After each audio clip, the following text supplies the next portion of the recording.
turn me up.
conservative point of view to black issues. His mission, to provide a forum for honest discussions about social issues without the liberal lapdogs shutting down the discussion. Broadcasting from the American Truth Project Studios in beautiful Brooklyn Park, Minnesota. This is Conservative Nation with your host, Jermaine Buxio. Hello, hello, hello, ladies and gentlemen. Welcome back, welcome back, welcome back. Welcome back to another edition of Conservative Nation with me, your gracious host, Jermaine Buxio. How's everybody doing on this beautiful Monday evening, February the 7th, 2022? How's everybody doing? Hopefully everybody's doing well. We got a lot of folks in his house.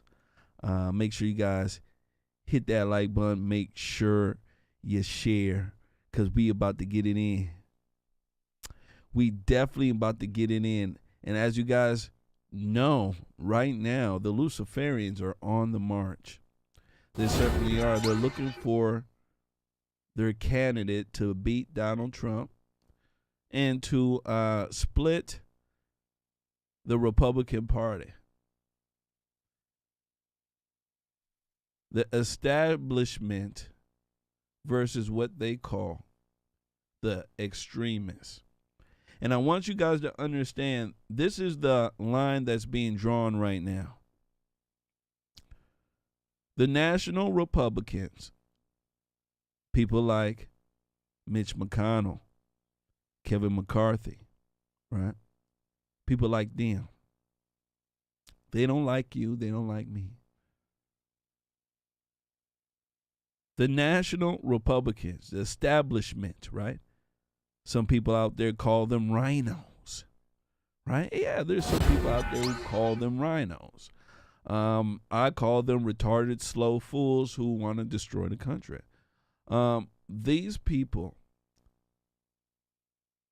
are throwing their money in the ring towards people like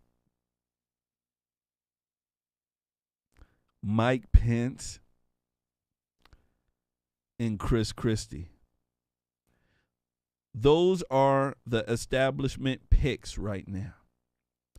And they're doing the news circuit. Haven't you guys noticed that? Everywhere you go, liberals are fawning over Mike Pence and Christie. You know, Christie, I've heard that, he hasn't met a burger he doesn't like. Let me tell you something. Shout out to burger eating Christie. So we about to speak about him tonight. Apparently it seems like he has joined the I hate Trump crowd, and he is now spewing the same rhetoric that Mike Pence, the former VP, right, the former right-hand man of Donald Trump, spewing the same rhetoric. So we about to get it in. Absolutely. So make sure you guys do me a favor, little small favor, hit that like button and make sure you share, because I'm ready. I am ready to flame. Hopefully you are too. Hopefully you are too. Absolutely. Let's go ahead and begin. First one up here, ladies and gentlemen. First one up. I want to go ahead and speak about family. If you're new to this show, we speak about family all the time. As a matter of fact, it's always the first segment of the show, family. Family is very important here in America.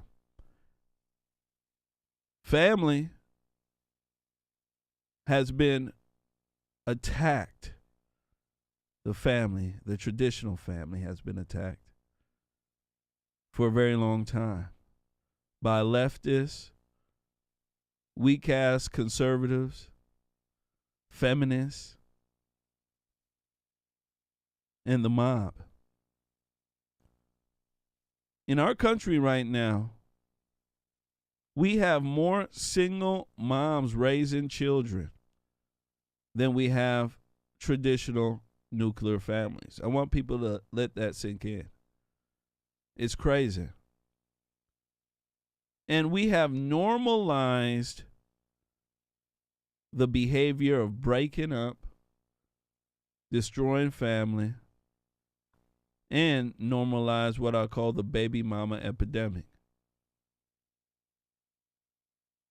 What I want to speak about in this first clip is a story you guys may have already heard. It deals with Kanye West and Kim Kardashian. As you guys know, they have, I believe they have been divorced, or they're going through a divorce, one of the two. And right now, Kim Kardashian is in a verbal dispute with Kanye West. And this is over Kanye West being protective over his daughter's image on social media. Kim Kardashian believes that, she's doing the right thing and she's being responsible by allowing her daughter to be on there. And she took aim at Kanye West for having a concern about it. I want to go ahead here and run this clip. When it comes back, I want to speak about it, because this happens all the time in our society here. It seems like as soon as, men and women break up, the super feminists come out. Usually the woman plays victim all the time. Either the guy is somehow toxically, verbally abusing you, or some sort of harassment. It seems like always the case here. And what always seems to happen is that the control over the child and the ownership seems to be what women say they have. It seems like when you are a dad in this country, you don't have any say-so over your children at all. And it's really, really disturbing to see this in this culture. Let me go ahead and run it. When it comes back, I want to get you guys' take on this. Make sure you do share. Here we go. Kanye West is calling out his estranged wife, Kim Kardashian, yet again.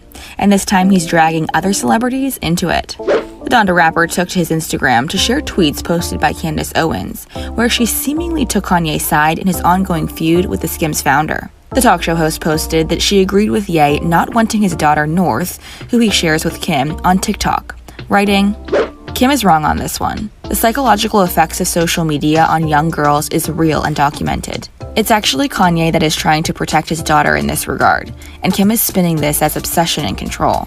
There are other creative outlets for kids." And adding, "There is no 8-year-old in the world that needs social media. Go color." Kanye West went on to praise the conservative commentator for her support in a since-deleted post, and slammed other stars for not speaking out, saying, "Thank you, Candace, for being the only noteworthy person to speak on this issue. There's a lot of celebrities scared to say something in public, but they'll text me in private and say they're on my side." He continued, "I will no longer put my hand through a blender to hug my children. My mother took me to Chicago when I was 3 and told my dad if he never came to Chicago, he would never see me again. So I bought the house next door. I dream of a world where dads can still be heroes." Ye also reportedly claimed that Kim prevented him from taking their kids to see a basketball game in his hometown, saying in a follow-up post, "I want to bring my kids to my hometown of Chicago to see my basketball team play for 7,000 people, and Kim is stopping that. How is this joint custody?" The duo, who got married in 2014 and separated in February 2021, share 4 kids together. In the last few weeks, they have gone back and forth on social media as their conflict continues to heat up. Kanye previously publicly slammed the reality star for allowing their daughter to be on TikTok against his will. Kim then shared a scathing response, claiming that she is the, quote, main provider and caregiver for their kids, and wrote, "Divorce is difficult enough on our children, and Kanye's obsession with trying to control and manipulate our situation so negatively and publicly is only causing further pain for all." Outrageous.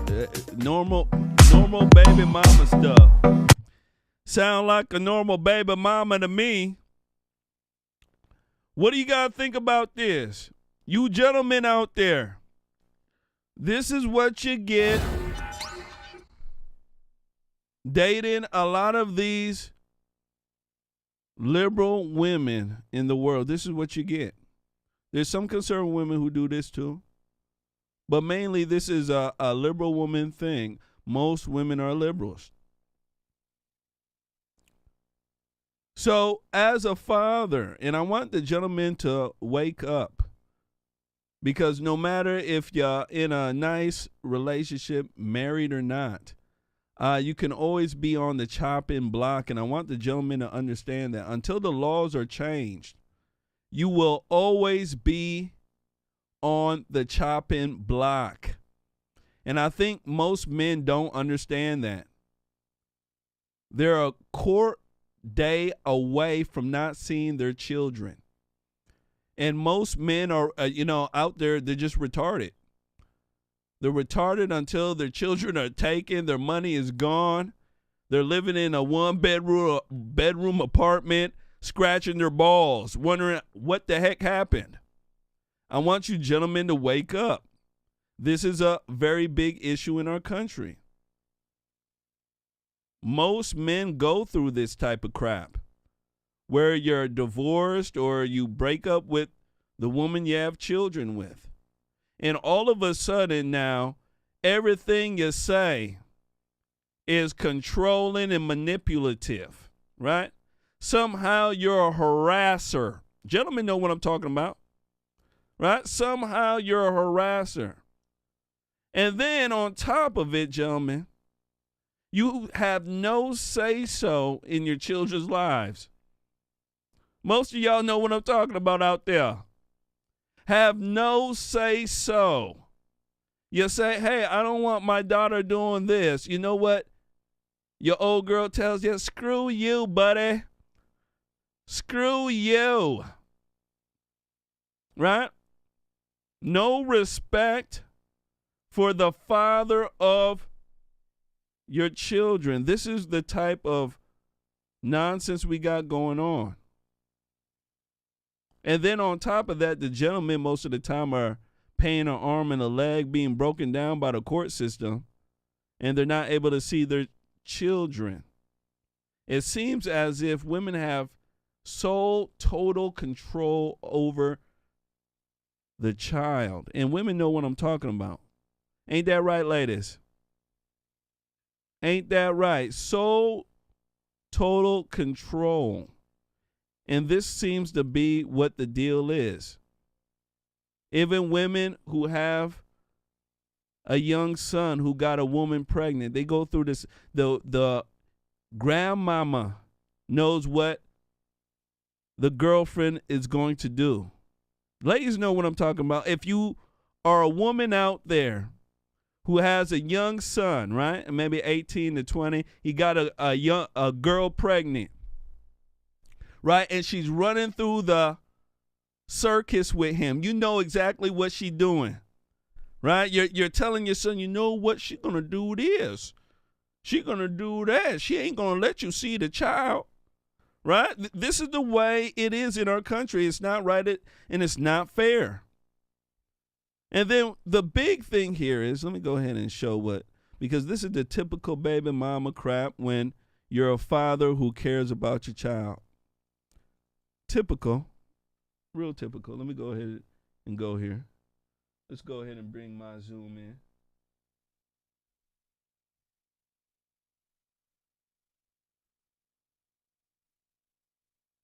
Bow. Kanye's constant attacks on me in this interview and social media is actually more hurtful than any TikTok North might create. So she's creating herself, she's basically making herself a victim in this statement. As a parent who's the main provider and caregiver, I want you women to stop doing this. This is that baby mama crap that I'm talking about. She isn't the main provider there. I want folks to understand. She's speaking like she's a baby mama who's on welfare, where the guy absconded and is gone. But I want the ladies to understand she's a divorced millionaire. Her baby daddy is a billionaire. Actually, 10 billion. He's worth 10 billion. So this is just complete nonsense. I am doing my best to protect our daughter while allowing her to express her creativity in the medium she wishes with adult supervision, right? She don't care about what he says because it brings her happiness. Playing with rattlesnakes, let me tell you, can give a child happiness. Can it, ladies and gentlemen? Right? Running around with pedophiles can bring a child happiness. You better stop it. And it goes on to say, divorce is difficult enough on your child. Kanye's obsession with trying to control and manipulate our situation so negatively, publicly, is only causing further pain for all. Now, the rest of this is just nonsense, so I'm not going to bore anybody with it. But this is what's going on. This is what's going on. In my personal opinion, an 8-year-old doesn't need to be on social media at all. Doesn't at all. I know the way women think. Women are about attention. Women love attention. That's why the internet is the worst place for a woman, because she loves the attention. And when she gets on there, a lot of the times she gets attention, and she also gets the attention she doesn't want. If you look at a lot of these studies that include women, because women in this country are very insecure. They're insecure about their image. And the imagery that is being pushed in a lot of these apps are targeting young girls, right? There are young girls out there running around having bulimia, right? Anorexia, right? All these anxiety type of, disorders, panic disorders, disorders that deal with, the way that they perceive themselves. I want folks to understand these things are target for females. The guys don't have this problem, and I've pointed this out plenty of times. A lot of this stuff in the world right now is geared towards women. That's why the world don't make no sense. And I'm just being directly honest. Nobody's dealing with emotional issues, all this therapy crap they're putting out there, anxiety and all, this is all female stuff. And it's because they have removed the father from the home. A father brings you logic, brings you confidence, brings you security, something that most women don't have and can't provide. Period. And I ain't going to play around. That's the main reason why fathers need to be in children's lives. The more fathers you have, the less insecure women you have. The less women run around talking about, do I look good in this and that? Worried about TikTok, worried about IG and how their ass looks. Ladies and gentlemen, you better wake up. So that's what the deal is. That's what it is. Let's go ahead and move forward. Make sure you guys do me a favor. Hit that like button. Make sure you share, all right? I'm administering the truth right now, and I'm pretty sure I'm tearing some folks up right now. You know me. I'm tearing somebody up right now. They hating me right now. I can't believe this dark-skinned Negro's talking like this. Yeah, there's somebody out there speaking like this. Make sure you share so I can piss them off some more. Absolutely. Absolutely. Next one up here, ladies and gentlemen, I want to go ahead and speak to you guys about a Daily Wire video that was put out. Shout out to the Daily Wire. They put together this video that deals with a transgender person. One thing I want to say before I play this video here. When all this transgender nonsense started coming out, and if you've been watching me for years, you know where I'm going with this. Me and Anthony Allen had coined this. I think I was the first one. As a matter of fact, I'm going to try to get the producer to find that episode when I first coined this. And I said that, you know, with all this trans BS going on, there will be an idiot out there one day to say, you know what? If somebody can be, you know, a girl and transition to a boy, why not human to animal? You get what I'm saying? Trans species. This is exactly what I said. And I said, soon as that happens, ladies and gentlemen, we have crossed the Rubicon in terms of being sane in this country. And you know, and right now we're not sane. We're not mentally sane in this country. We're not. I want to show you guys a video of a person that claims to be trans species. They claim to be part human, part wolf. I kid you not. I kid you not. I'm telling you, ladies and gentlemen, liberals have started this train wreck, and it would never end now. It will never end until somebody has the strength to say no more. I want to go ahead and run this. When they come back, I want to speak about it. There's a man, transgender, that now identifies as a wolf. You see the way my eyes are blinking? I kid you not. Here we go. Make sure you share.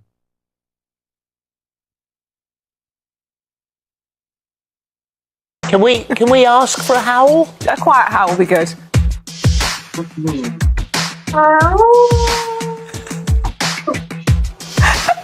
It's like off in the distance. It was just a little bit farther. That's very good.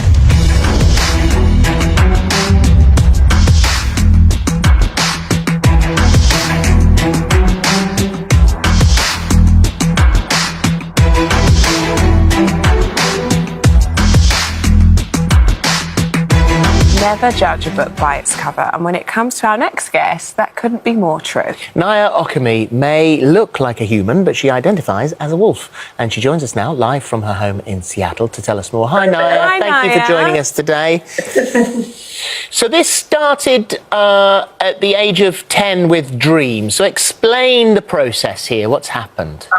So I am a British Columbia wolf therianthrope. So it started with dream shifting. So that's when I had a dream of myself as a British Columbia wolf, and I could view myself in some of these dreams. Like I could actually see myself sort of as an observer. And in some of these dreams, I was, acting as a wolf. So this sort of happened originally. It came from watching the anime Wolf's Rain. I'm just oh my gosh, like somehow this wolf is me. It was kind of this automatic association.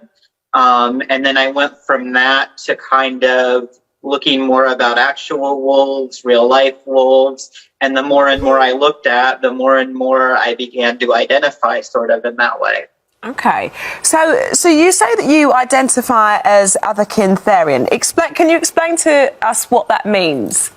Of course. So a therian is somebody who believes that they are a non-human animal on a personal, integral level. Now, this isn't to say that we're delusional. I don't physically believe that I'm a wolf. It's more of like a spiritual and psychological identification as a wolf. So I'm completely aware I'm human, right? Like I go to work every day. I don't, necessarily dress like this to work. But at the same token, spiritually, somehow I'm a wolf. So how does that manifest itself in your life? So I relate a lot of what I do to being a wolf. So one of the things I do is with a nonprofit, I investigate trafficking and child predators. And I always make the joke that, as a wolf, I'm hunting my prey. The predators in this case are my prey, which is kind of ironic. But yeah, like even your everyday things that I do that you wouldn't necessarily equate to my theory and identity, I can kind of relate back, and I think that's pretty cool. So what about getting out in the wild? You're lucky because you identify as a wolf and you've got that sort of environment around you. So when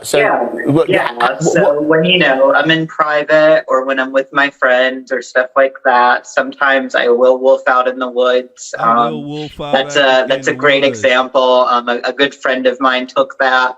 That is a very early video of me. I was interviewed by I Wonder TV. You'll notice I'm a lot earlier. I'm transgender as well. You'll notice I'm a lot earlier in my transition there.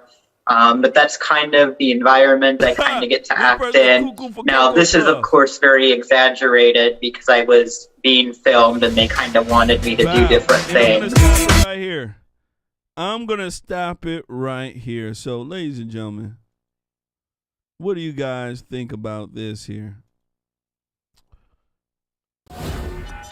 This person truly believes spirit. It's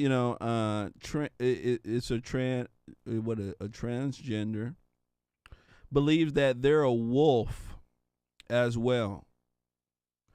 Remember, I keep telling you guys about this psychological disorder that these transgender folks have, right? It's called gender dysphoria disorder. I don't know if they took that out of the DSM, but I believe that back in the day they used to diagnose these folks with that type of disorder. Gender dysphoria disorder. Something in your brain, maybe chemically. Maybe when you were in the womb, something in there didn't, go right. And, you, in a sense, are confused, right? About what type of gender you are, right? And this comes from a lot of, doctors say it comes from being traumatized in the womb. Some of them say that. Some say that being traumatized as a child. There's a lot of explanations for gender dysphoria disorder, but it is a real thing. It's psychological, as you guys can see. And now this person, from transitioning from a man to a woman, now, is, I don't know, identifying themselves as a wolf by watching, a show on British Columbian wolves. I want people to understand how crazy this is. And let me go ahead and transition here because I want you guys to see how crazy this person is. And this is what liberals do. They give credence to these folks because they are Luciferians, right? They are Luciferians. A lot of them are Satanists, right? There's a difference there. And these folks don't care about the human condition. I want you to understand that. That's why they will go ahead and give credence, give credibility to people who think, act, and behave in this manner, to the point where they're out there trying to push legislation and special protection for these type of people, only to make a buck, only to create a new class of voters, only, ladies and gentlemen, to destroy the upcoming generation. I want you guys to see how evil this is.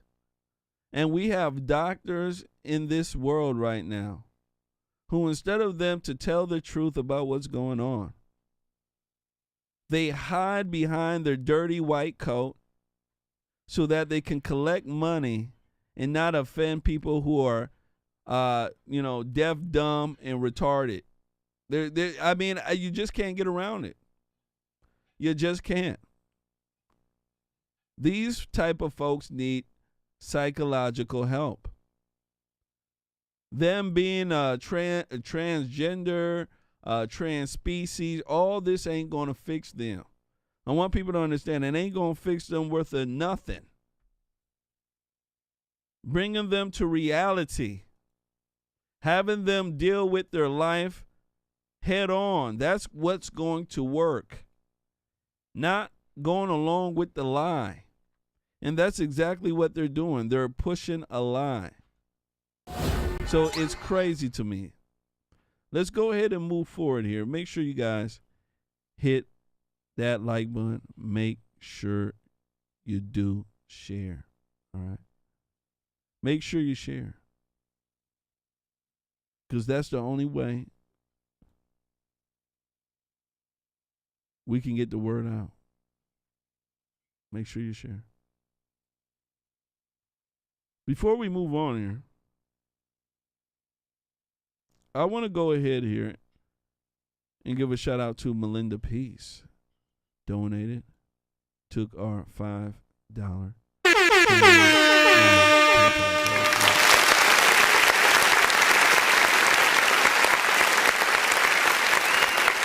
Make sure you guys hit that like button. Make sure you share, all right? Absolutely. Absolutely. Next one up.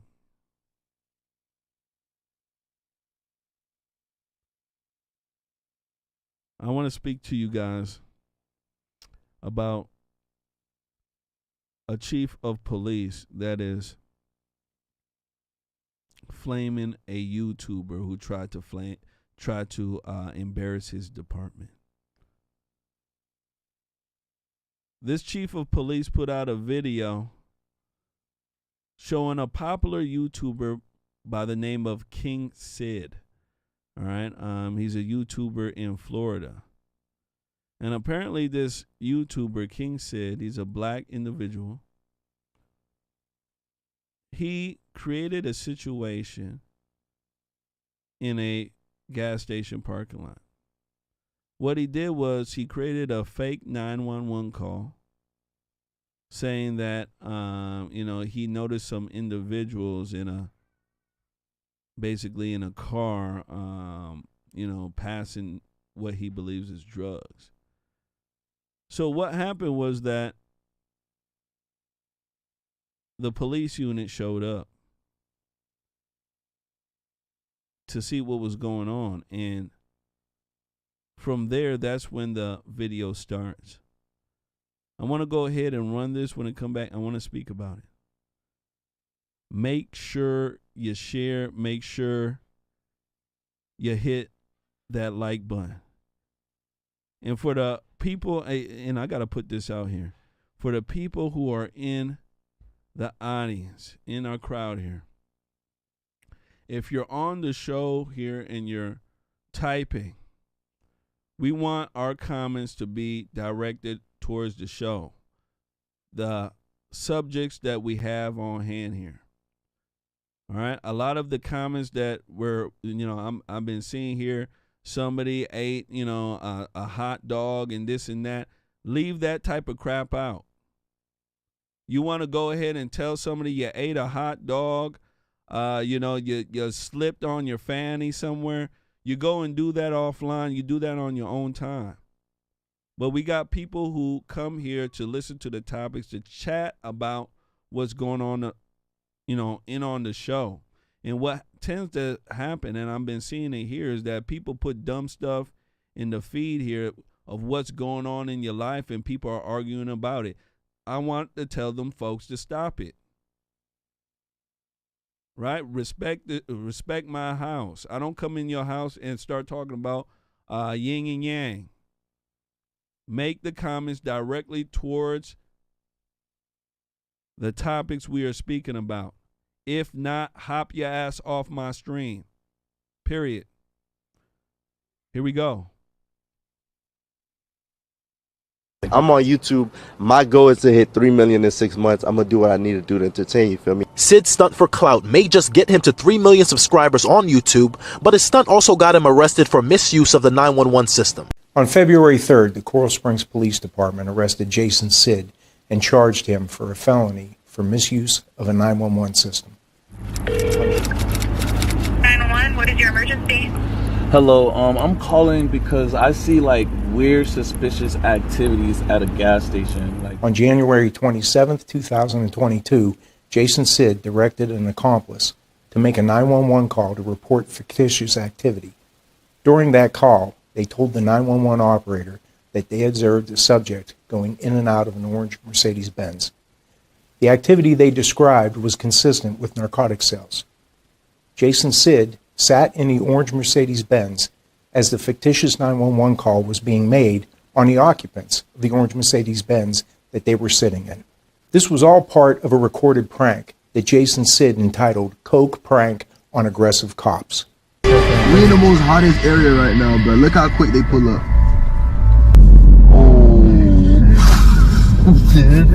Got your camera? Got the camera? How you doing, officer? Is there a problem? I don't know. Is there a problem? What's going on, officer? What are you guys doing here? We're just chilling. Yeah. We just got camera. We're just chilling. We're hanging out. Just chilling. You're chilling and hanging out at a gas station. Nah, we literally just pulled out to grab something. We live around here, bro.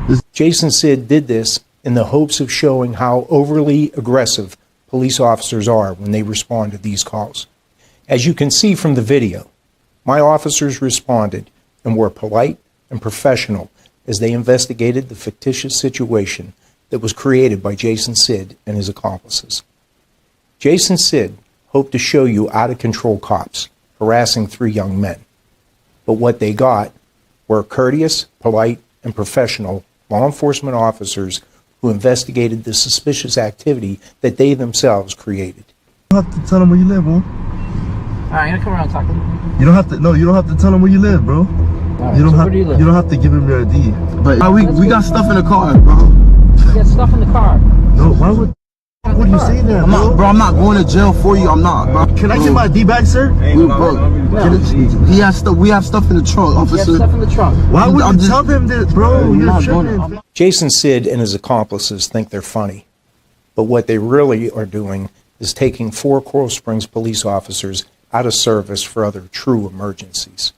While these officers were tied up on a made-up call, they were unavailable to respond to vehicle accidents, EMS calls like heart attacks, and other real emergencies. What if it were your family member that needed the services and the closest officer to your emergency was tied up on his fictitious call. The Coral Springs Police Department takes this seriously. I'm personally offended by the waste of our resources. This is why we immediately investigated this incident and subsequently arrested Jason Sid. This investigation is still ongoing, and other subjects may be arrested as well. Our investigation revealed that 7 emergency calls for services were delayed because of this fictitious call orchestrated by Jason Sid. Our officers regularly respond to emergency calls where a delay in response could mean life or death. Last year, members of my department received 27... So, there you go. The Negroes in the car there got locked up, and rightfully so. I want folks to understand what was going on here. These young black men were trying to play a prank for YouTube clout, right? And this prank that they were doing was something that most black folks would click on, right? They were trying to get the cops to, go along with that liberal narrative of them being overly aggressive, of them, basically beating them up, all that rah-rah stuff, right? That brute stuff. But what happened was that they didn't get that at all. The cops showed up. They were respectful. They were very courteous. They didn't manhandle them. And they didn't get the footage that they wanted. They didn't, and the cops didn't even know about them being filmed like that. So what it lets me know, ladies and gentlemen, is that most of these police departments are on point, they're on cue right now. Because they're trying to not have a gosh darn George Floyd incident.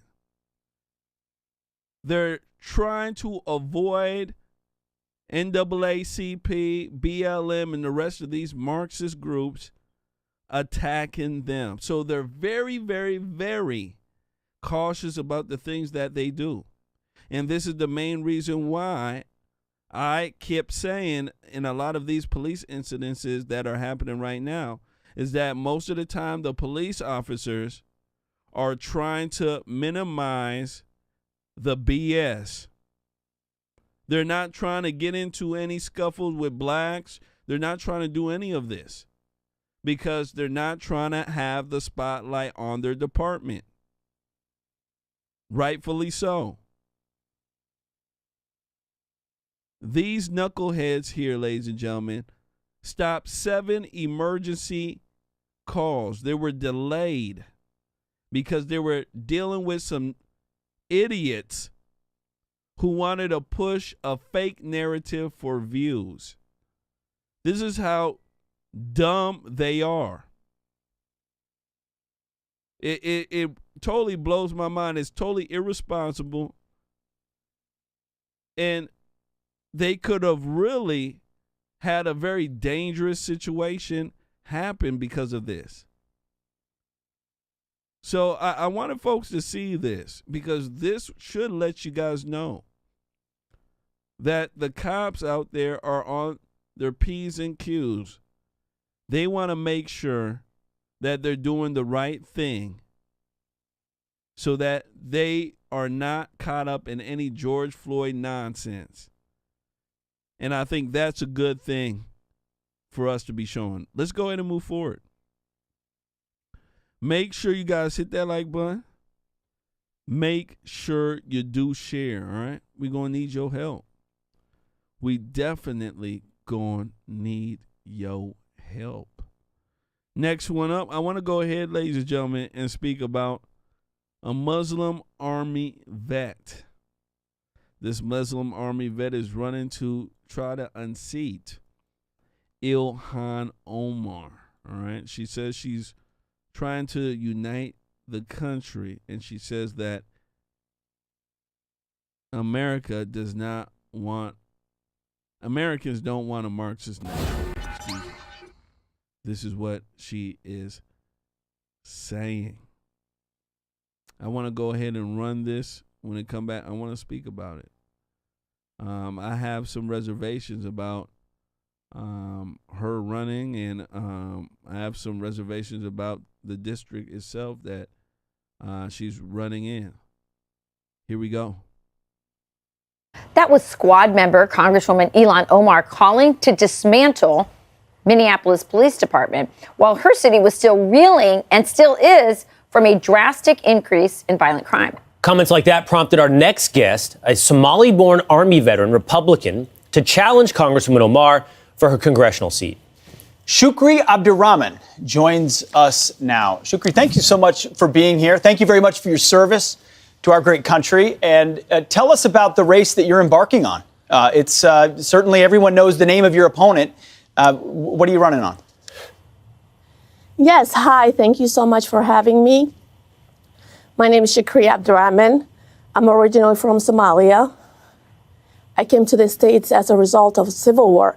But before coming to the States, I had to stay in refugee camp for three and a half years so we can be vetted to come here to the States. And I was granted refugee resettlement legally here. And after shortly graduating high school, I enlisted in the military, inspired by the Black Hawk Down in Somalia.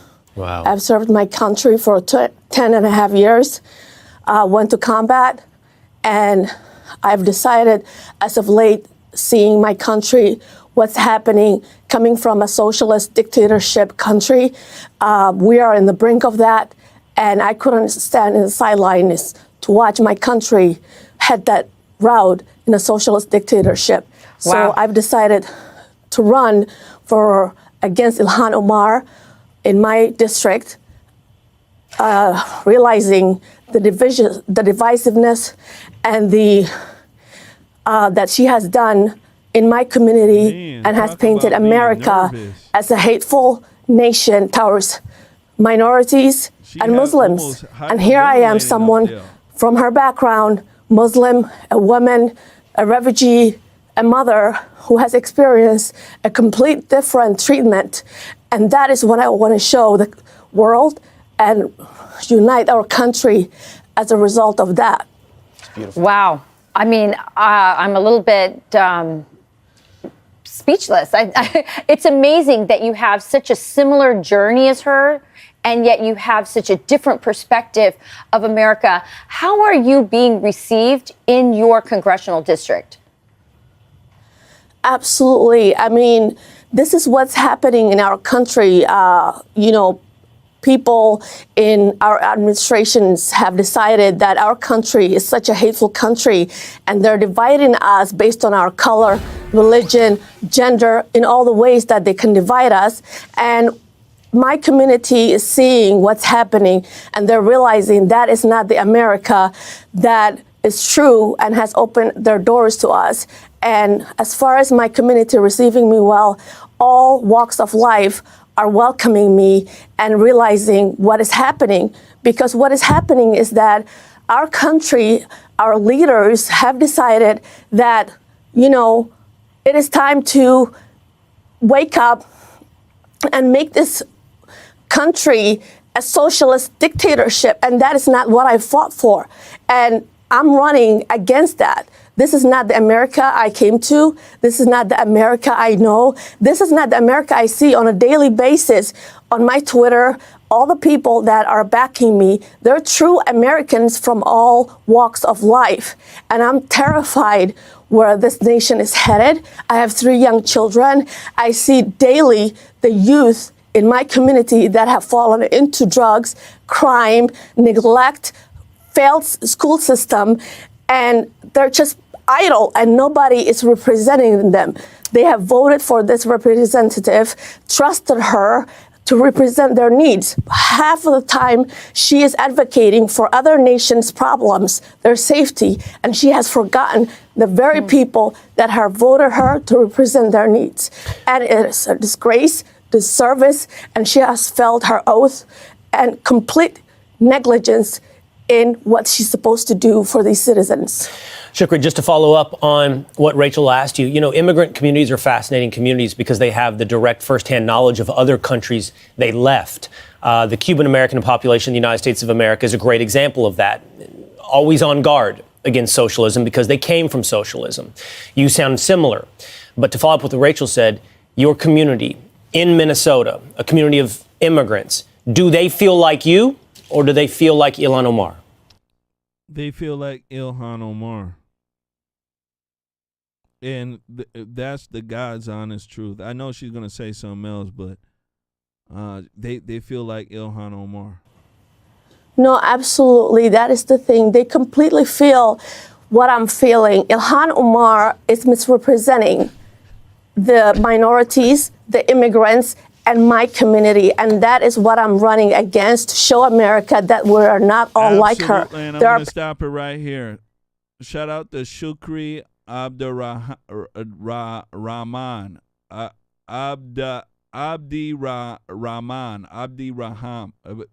Abdi. Shukri Abdi. That's all I'm going to say. Shukri Abdi. Shout out to you. Shout out to you. They've had folks in that district, there's been plenty of people trying to take out Ilhan Omar, and it ain't going to work. And I think that a lot of folks don't understand the reason why it ain't going to work. They've had plenty of candidates that were even better than this one, that spoke well, that they weren't nervous when they hopped on TV to speak. Let me tell you, there have been plenty of them. And you know what? They ain't get far at all, because they come to figure out what a lot of conservatives don't want to speak about, which is the racial factor. Most Somalians that are coming here don't like white Americans. That's the God's honest truth. I think that what white folks don't understand that. And they especially don't like Republican whites. That's something that they don't like. So for her to even speak like this and come into the community, she's going to be seen as a traitor, as a somebody who's trying to be white. That's exactly how the community is going to treat her. And I want folks to understand that. I know some people are excited. I hope she wins in all this. I like dealing in reality, right? I live close to Ilhan Omar's district. I can tell you 100% she ain't going to win. She ain't going to win because there's too many Somalians who have adopted the mainstream African American trait. I want people to understand that. Somalian community is tribalized. They think, act, and feel like black folks. I want white people to understand that. And this is the main reason why conservatives got to start attacking the welfare system, because the welfare system is a way for them to survive and breed, and for them to keep this type of influence in their community. Conservatives will, they'll catch up to this thought process down the road. But that's where it comes down to. The immigrant Somalian community is heavily Democrat. They think, act, and feel like the black Americans in this country. Most of them run around and call each other niggas.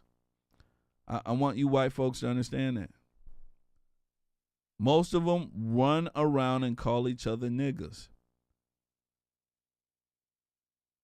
So this is going to be a very big issue for her. And like I've said before, and we've shown you plenty of candidates who said, I'm going to run and unseat Ilhan Omar. You know what happened? They've lost by gosh darn buku votes through the roof. And they've been better candidates than her. Now, I'm not putting her down. But I can tell speaking ain't her strong suit. And when you're speaking and going against Ilhan Omar, she has to be able to speak well. You can hate Ilhan Omar all you want. She know how to run her mouth. Second of all, she has to stop running her mouth about Marxists and all this other crap. The Somalians over there don't give a rat's ass about the term Marxist or socialism. They could give a rat's ass about it. I want folks to understand that. She has to speak to the culture and how the culture is screwed up following the Democrat policies. That's what she has to do.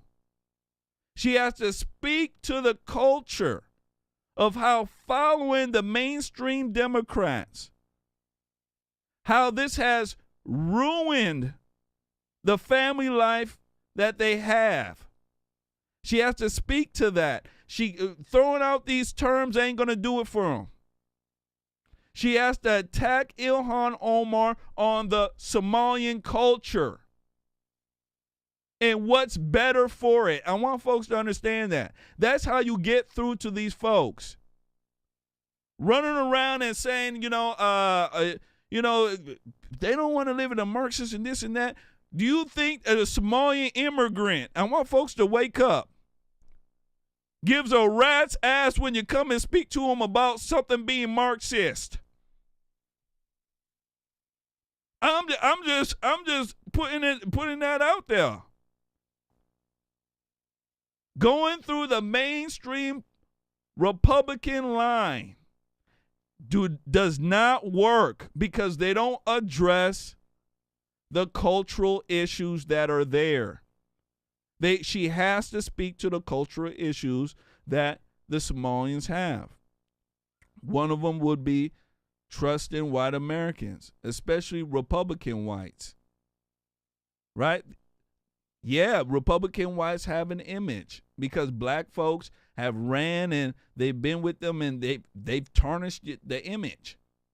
She has to go in there and speak about what it means to be a Republican in a sense, but how voting Republican can help their life and leave out all these Marxist terms and all this other stuff. She's doing too much with that. Doing way too much. So, how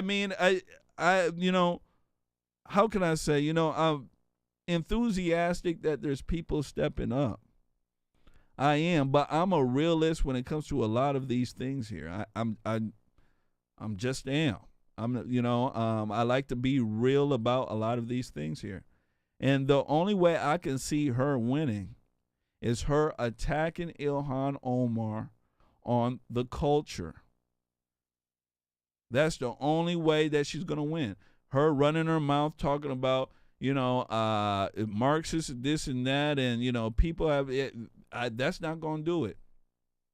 Because Ilhan Omar rides on the culture. And she knows that the main Somalian culture thinks, acts, and feels like black Americans, minorities, right? People of color. Most people of color vote for Democrats. So she's going to have that issue. And she has to speak to it. She has to speak to the racism issue. Because in the Somalian community, they're racist against white Americans, but mostly the ones that are on the right. These are the issues that she has to speak on. A lot of the stuff you're hearing on Fox News and all that stuff is fluff. It's absolute fluff. So I'm just pointing out there, those are the things she's really going to have to speak to when you're knocking door to door, right? When Fox News and white Republicans ain't around. She's going to have to speak to those issues, not speaking about Marxism and socialism and all this, because they could give a rat's ass. Period. Let's go ahead and move forward. Make sure you guys hit that like button. Make sure you share. Yeah, Yvonne Garrison says Omar married her brother, for God's sake. Sweetheart, they don't care. Most of them would marry their brother, the aunt, the sister, the gosh darn granddaddy to get here too. Yeah, you see the morality? They know this. They don't care. So when you have that type of group who thinks like that, it's good. You have to attack the culture. Period. You have to attack the culture. You have to. Because one thing that Democrats always win in these moments is because they start speaking about programs and things that they can do for the minority community, things that they can push for the Somalians. Republicans don't have any of those ideas going forth. That's plenty of the time reason why you don't get minorities voting for you. Point blank. All right? I'm just being honest. Minorities are like their mama. They want something tangible. And when you're going against Santa Claus, right? Republicans are like the Grinch when they come through. When you come through black and minority communities, the Republican is like the Grinch. Do you understand? And then Democrats are like Santa Claus. Santa Claus come with gifts and presents and quote unquote opportunity. Right here. Hey, I see you guys are down and out here. I can give you guys money to build a nice little community what is it? A community service area here, a community development building here, and we can over here make this a public organizing area as well. We can give you guys money for this as well. We can also give you guys money to help for a food shelf. Okay? Yeah, we'll give you money to set up a food shelf for Somalian immigrants coming through and this and that. That's the way Democrats do this. Democrats do this type of stuff. So when they're going into the community and they're speaking like this, they're more apt to listen to them and vote for them, no matter if they're telling a lie or not. Republicans come in, the minority community, and they're not offering a damn thing. Yeah. Republicans out there, tell me what you're offering besides, rhetoric. Anybody out there besides rhetoric? Right? Besides rhetoric, what are you offering the black and minority communities? This is the main reason why shows like this got to be mainstream. Because the Democrats understand the Santa Claus analogy. They understand how the community thinks. I don't think Republicans do at all. That's why they're steady not getting enough blacks. They have to create this to get more blacks, right? We have to create an organization up here, right? So we can pull more blacks. Look at Rob Smith. He has a new organization called the Douglas Frederick organization or something like that, where he's out there trying to pull more blacks to the black community. Right? Yeah. And the reason why they have to do that is because most blacks ain't going to come without any tangibles. And I want folks to understand this. So for the people out there, once more again, I'm giving you the opportunity to answer this question. When Republicans come to the minority community and just Note that I said minority. I didn't even say white, because white folks are a different creed. Most of y'all are a different creed. When they're coming to the minority community, besides moving their gosh darn lips, what are they offering tangibly to the minority community? What? And this is what it comes down to. What? Anybody out there? What are they offering? It's a very simple question, right? It's a very simple question. I'm not even joking. I mean, it's not even a trick question. What are they offering? I just want to know. Anybody out there? Right? What are Republicans offering besides running their lips? Chris Paulin, thank the Lord. Nothing. Nothing. Nothing. And for, people like me and you, I don't need them to offer me anything. But for that community that is raised by their mama, that is raised with that mindset, you're not going to get these folks to listen to you or vote if you're not going to bring nothing. Point blank, period. That's why you can only get a little bit of black folks who have high IQs, right? That were born in certain positions, that they will listen to what the Republicans have to say. For the white community, because most of y'all were raised with your mama and daddy, you have more logic. Right? You have a little bit more sense. So that's why they're able to have more whites in that type of party. That's what it comes down to. So I want folks to understand this. When Republicans come around, even to most white folks, they're not offering anything except for telling you how they're going to try to, fight for taxes, and then they lose. So let's be honest about this here. Republicans aren't offering anything. That's why most of the time they lose. And I don't know if this is just by design. I have no idea. But Republicans have to re-strategize the way they come in towards minorities, or you're not going to get most of them to vote for you. You're going to have to keep having outreaches and this and that, where, your blacks will be trickling in very slowly. You have to offer something. And in this new day and age where people are hurting and suffering, no matter what color they are, Republicans have to offer something.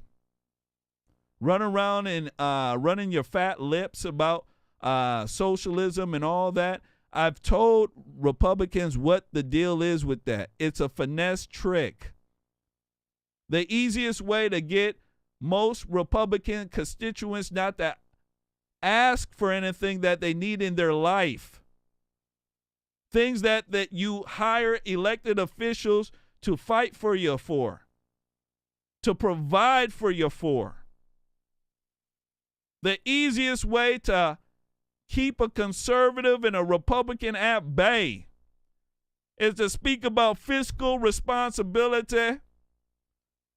It's to speak about, ladies and gentlemen, Marxism and socialism.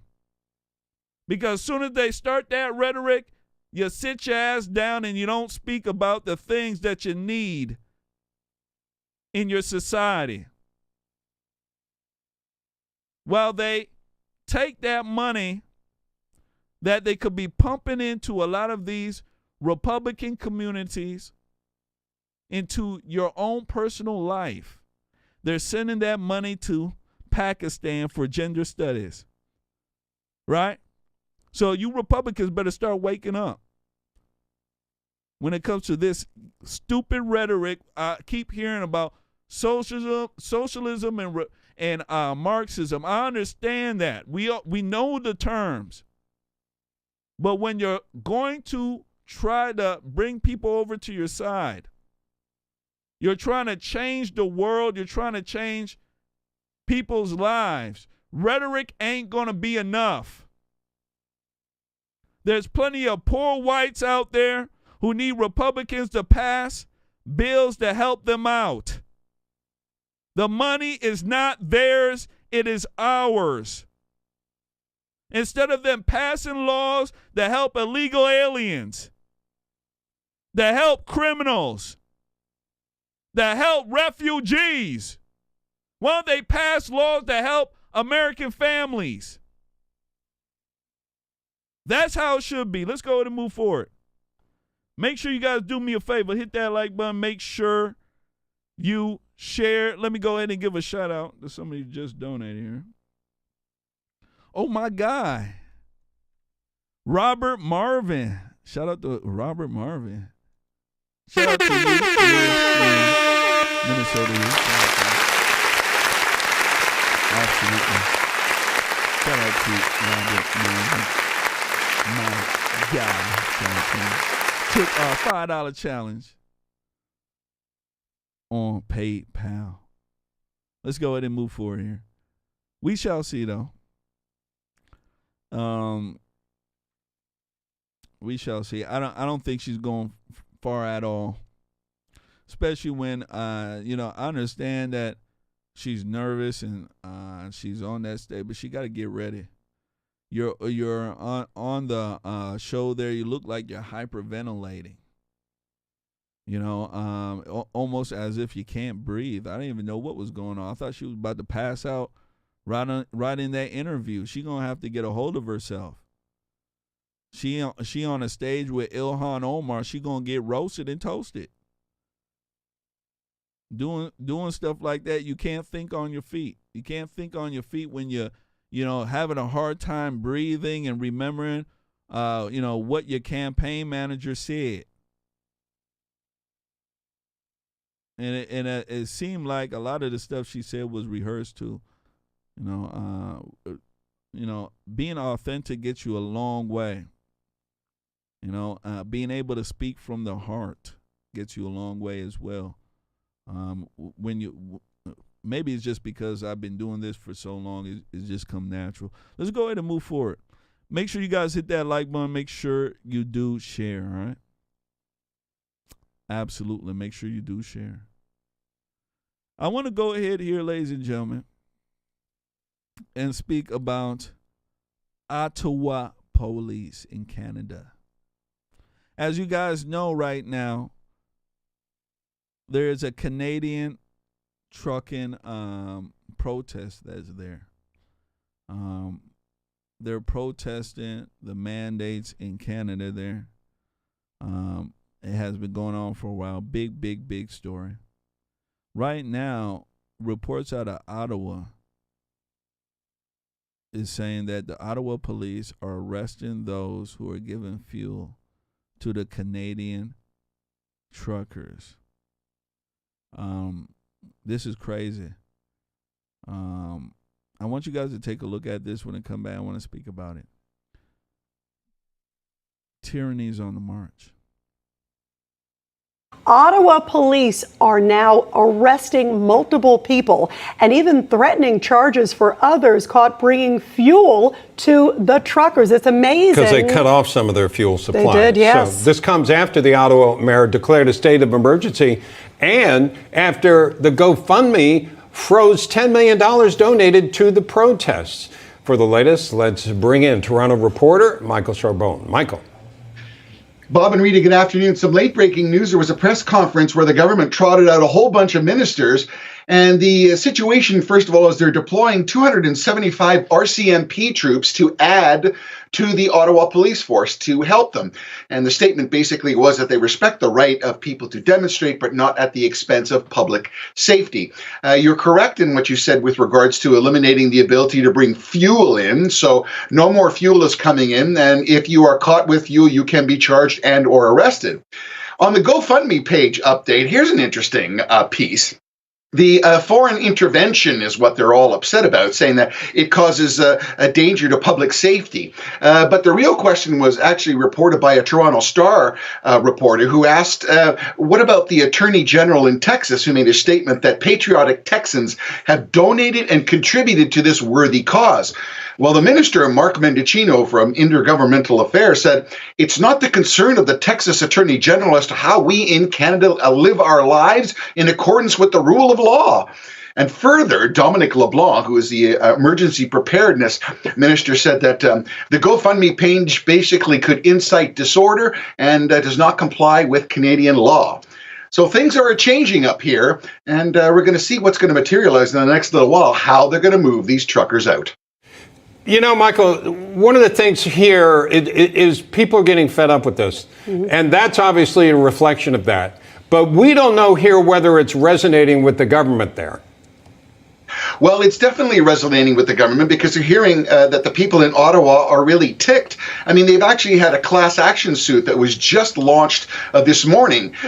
You've got to understand that every half an hour the truckers are blowing their horns. Your kids can't go to school. They have to go back to learning at home. You can't go to the mall. You can't drive around. Some people say that they're feeling intimidated by some of the truckers.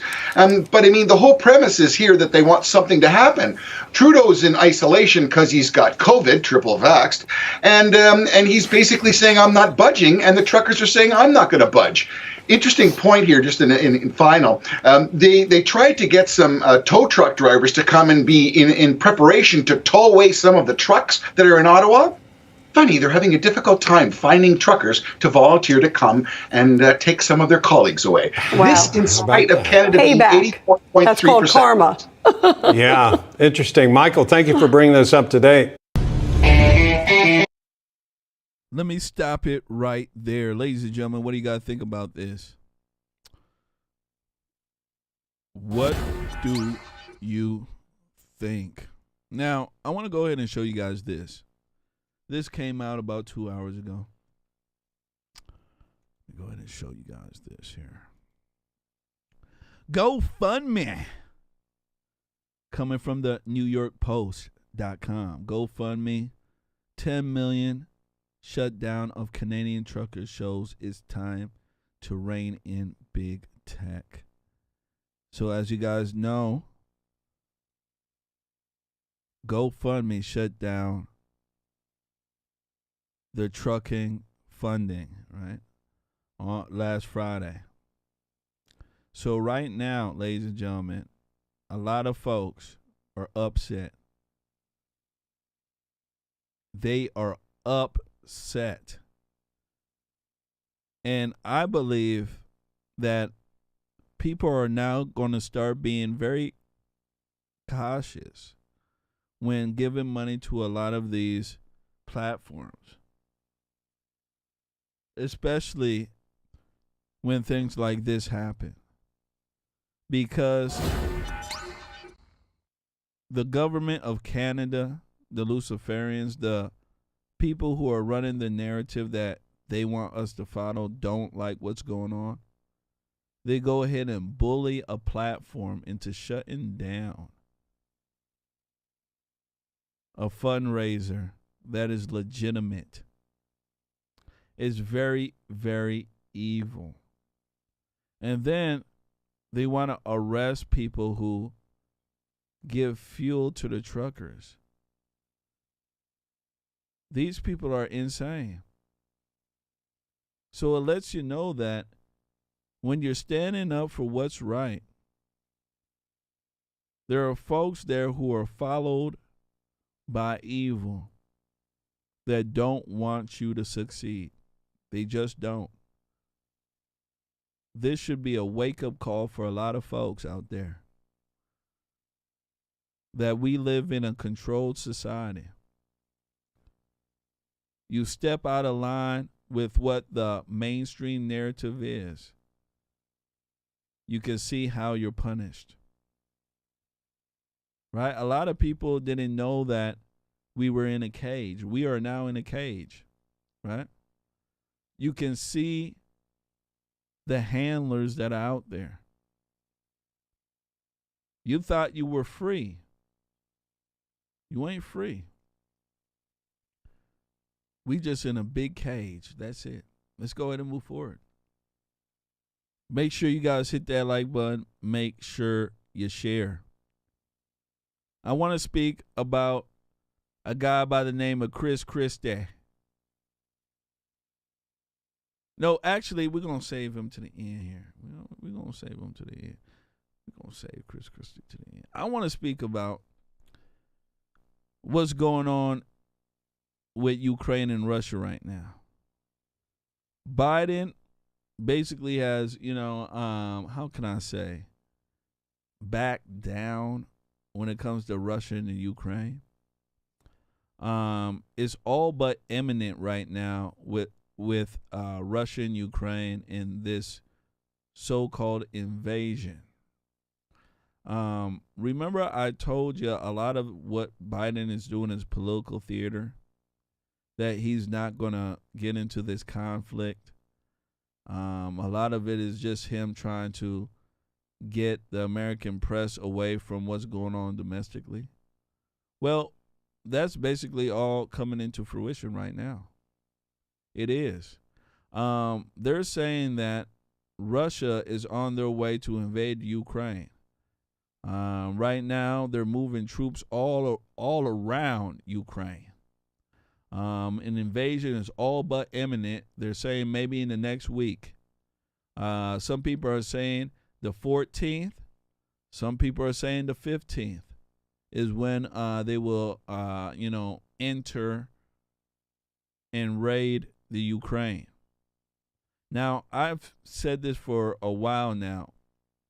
Russia is a very big superpower. I know there's some folks out there, and we had this debate before. Hopefully I killed folks on that debate, right? Remember I said that Russia is one of the biggest countries on this side of heaven? And I had folks arguing with me, no, Jermaine, that's the old USSR.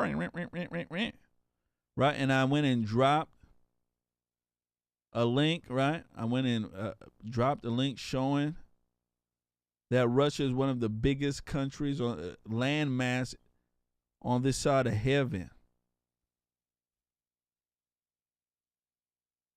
Russia is a very big military might. I know some folks out there are, either they don't believe or something going on with them, but they are. Russia don't give a rip about what the U.S. says. I want people to understand that. They don't give a rip. Don't give a rip. All the big talk Biden was doing ain't going to stop this invasion. And remember, I told you it's an invasion. Ukraine is coming back to Mother Russia. Just like Taiwan going back to the China.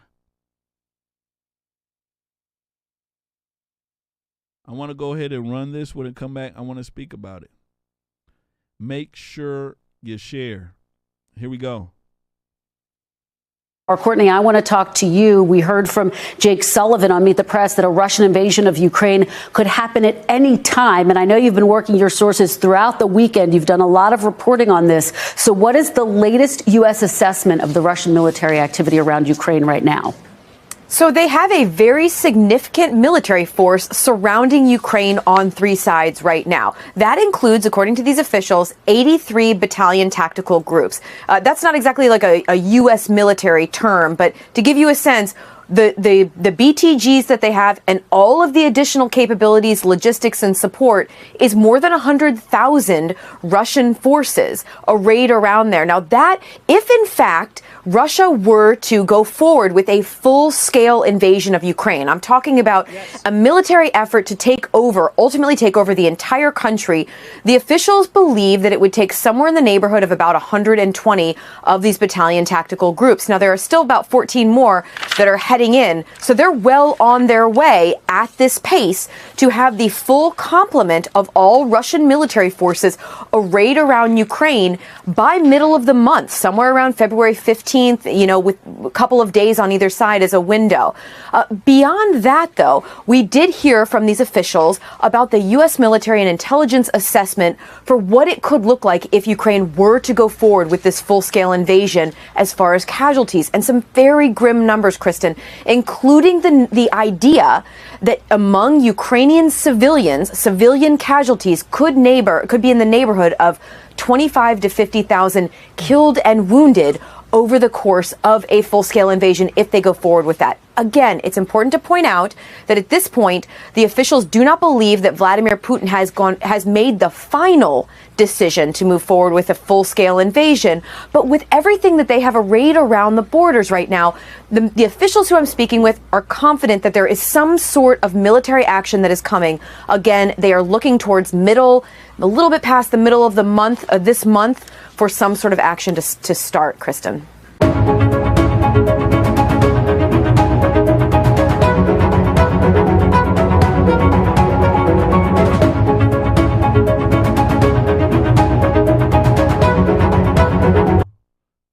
So there you go. There you go. Russia looks like they about to invade. And me knowing politics, it's all but certain they about to invade. They're just not gonna surround the country like this. Let me go in and transition. Look how big Russia is. Right? And there's a huge ass landmass part of Asia. Russia huge. Russia is freaking huge. But look at the troop movements. And Russia has an agreement with the country of Belarus. So Russia right now, they about to invade. It's only a matter of time.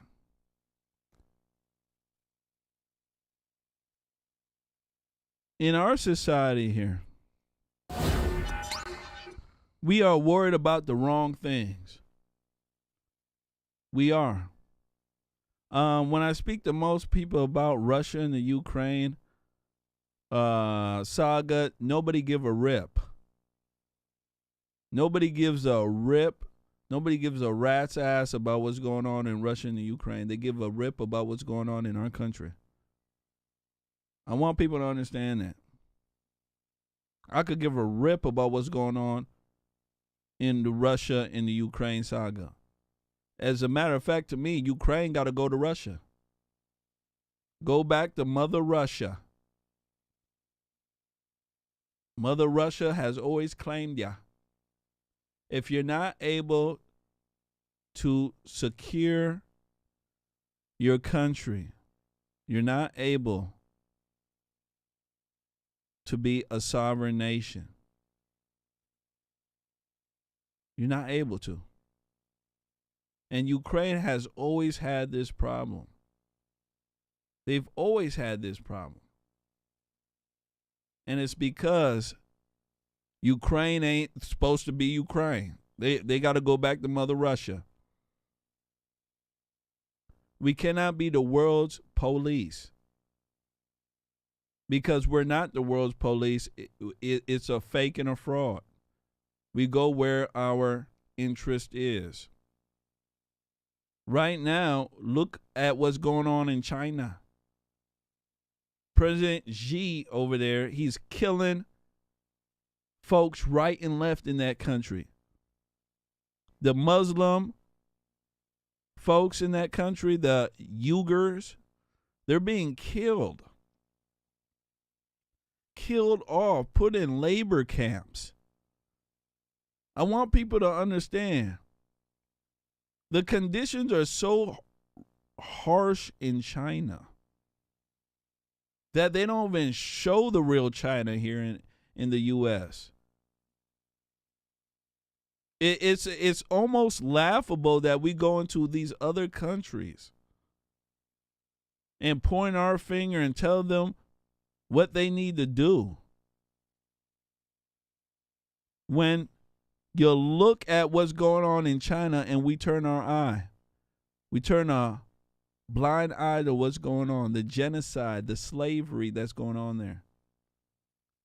I don't understand how anybody in the U.S. can sit there and have some sort of moral, how could I say, aptitude when these things are going on and we absolutely say nothing. Our president says nothing about what's going on. As a matter of fact, you know what? Biden says. I was about to say something else. You know what Biden says? Biden says that is their culture. We have no right to speak on their culture. That is the liberal attitude. So when we're sitting here worried about the border in Ukraine, it's laughable. When we can't even worry about the border in our own country. He's sending 3,000 troops to Eastern Europe. We can't even send 3,000 to our border. It blows my mind. Shout out to Katie Walker says, ask LeBron. Even LeBron, he can't even be honest. He wants that moolah and that money. That's the way it is right now. You know, I even think that China, I think that President Xi, I think he might be, Lucifer incarnate. Because it seemed like the Chinese president got his hand in everything.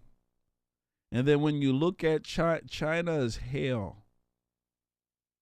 China is a Luciferian model for the rest of the world.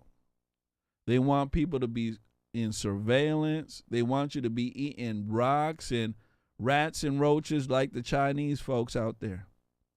They want you to work, 23 hours a day in a factory. That's the way they want you to work. And when you start looking at what's going on in this country, people are working longer, right? Longer hours for less pay. We got to wake up to the nonsense of what's going on. Let's go ahead and move forward. Make sure you guys do me a favor. Hit that like button. Make sure you do share, all right? Make sure you do share. Next one up. And last but not least, I want to speak about Christie.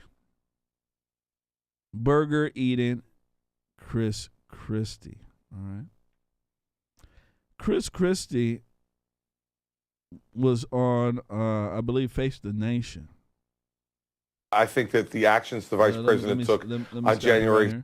Yeah, he was on ABC. Actually, he was on ABC with Martha Raddatz. My bad. I thought he was on Face the Nation. And he was on there yesterday, and he spoke about President Trump. Now, Christie agrees with Mike Pence. I want people to understand that. Christie himself believes that President Trump did the wrong thing. I want to go ahead and run this when I come back. I want to speak about Christie.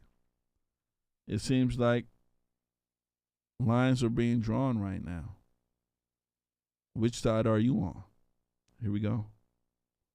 I think that the actions the vice president took on January 6th spoke loudly, and I'm glad he's finally put words to it. I don't know why it took him so long, but I'm glad that he did. And let's face it, let's call this what it is.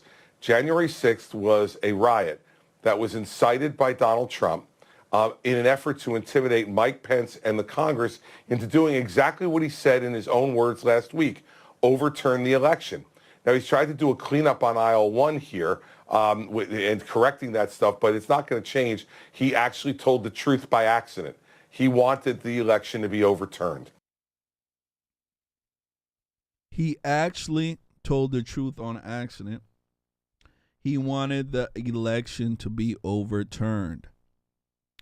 That is burger eating Christie. That's burger eating Christie right there. So he concurs, he agrees with Mike Pence. He believes that Donald Trump did the wrong thing. And he also, ladies and gentlemen, says that January 6th was a riot that was caused by Donald Trump. This is what he's saying. Crazy, huh? So he has taken the same position as Mike Pence. Now, there's Republicans out there who think, act, and feel just like these two as well. Right? We showed you a clip with, what's his name? Lindsey Graham. Lindsey Graham said the exact same thing to a certain extent. Right? Remember that? Yeah, we played Lindsey Graham's clip saying that President Trump was wrong as well. So you got Lindsey Graham, you got Mike Pence, you got burger eating Christie. Let me tell you something. There's a lot more Republicans who agree with them. I would even venture to say Ted Cruz. Ted Cruz agreed with basically Mike Pence and the rest of them until he got reined in by the crowd that supported him. The rest of these other guys are supported by the establishment, so they don't care. When you're supported by the establishment, they don't give a rip about you. Haven't you seen that? Yeah, you see how, Kevin McCarthy, all these other guys don't have to, play to the Trump crowd. They could give a rip about you. It's because they are backed by the establishment. They know they're going to get in. They got the establishment bread. Christie, the rest of these guys, Mike Pence, he don't give a rip. You think Mike Pence cares that you don't like him?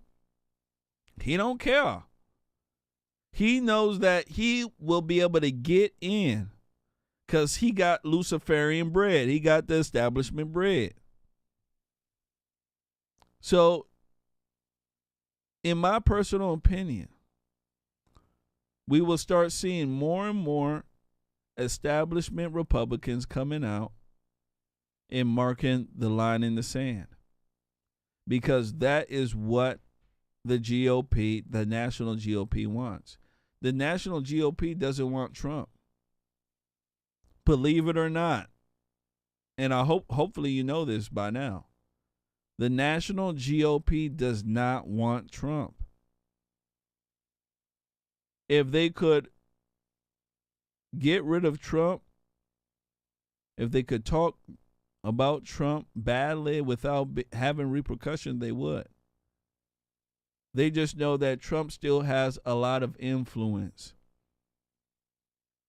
That's what it comes down to. Yeah. And the influence can work for you or against you. Right? And with Trump, it's like a double-edged sword. The influence he has works for him in certain areas. And this is where, the syndrome of loving the king comes in. Because when the syndrome of loving the king comes in, then there's no, how could I say, truth and authenticity moving forward. And I want people to understand that. This is what comes with loving the king. When the king has so much influence, the people that are around him, when they see things that are wrong when they don't even like him. They still act like they love the king. That's why loving the king becomes so dangerous. Because at a certain point, you don't know who is for you and who's against you. So you start having what we call fake love, right? People are only loving you because they're scared that if they say something to piss you off, they're not going to have their position anymore. And that's, ladies and gentlemen, loving the king. That's what loving the king gets you. So you have a whole bunch of Republicans right now who are loving the king, right? I'm not talking about the constituents. I'm talking about the ones in office. They're loving the king, meaning that they're showing fake love because they don't want to be tossed out. They don't want to be ostracized. They don't want to be having attention on them. And when you have these people who are in your camp like this, they cannot be trusted. Because anywhere you turn, any slip up you have, they will be there waiting and trying to take the opportunity to take you out. That's what comes with loving the king. And that is the syndrome that Trump provides right now, loving the king. You don't know who is for him and who's against him. You don't know. And it looks like maybe loving the king is now wearing off a little bit. You got folks who are now taking the chance to say, you know what? I never liked your ass anyway. And that's what comes with loving the king. That's why, when you don't have that type of, appearance, that type of presence, you get a little bit more authenticity from people around you. But when you have that loving the king syndrome, you don't get that authenticity. You get fake love. People who are there, who are smiling in your face. And then when you turn around, they want to stab you in your back. And that's what Trump had his first term. His first term was loving the king. There were people around him who didn't like him, but they acted like they liked him. Ain't that right? That's why everybody around him he couldn't trust. They all of a sudden turned their back on him. That's what comes with loving the king. Loving the king is very dangerous. Right? Everybody around him finessed him and turned his back on him. How can that happen? It's because of the syndrome that is there. When you have that presence and you don't demand honesty in that presence, you only demand yes men around you, that's exactly what you're going to get. And you cannot trust yes folks around you because they're scared that you're going to get rid of them. So they'll tell you what you want to hear. And as soon as you're out of the room, out of their sight, as soon as you turn your back, they're plotting against you. And that's crazy. Ladies and gentlemen, that is our show for tonight. I want to thank everybody and their mama for hanging out with us. I want to also give a shout out to Anthony Allen. Anthony Allen's birthday. Happy birthday to Anthony Allen. Absolutely. Happy birthday to our good friend Anthony Allen. So that's what it is, ladies and gentlemen. That is our show for tonight. I want to thank everybody and their mama's mama for coming out and hanging out with us. I want to thank everybody for donating and hitting that like button. Absolutely. I certainly do. I'll be on tomorrow with our good friend, Mind of Jamal. We will be streaming at 9 p.m. Central Standard Time. So make sure you guys come out, hang out with us. It'll be a jolly old good time, I can tell you that. It definitely will. We will be flaming for 2 hours strong. So I want to thank everybody and their mama's mama for coming out, hanging out with us, hitting that like button, and sharing. All right? That's what it is. So until next time, you guys take care and have a very, very beautiful night.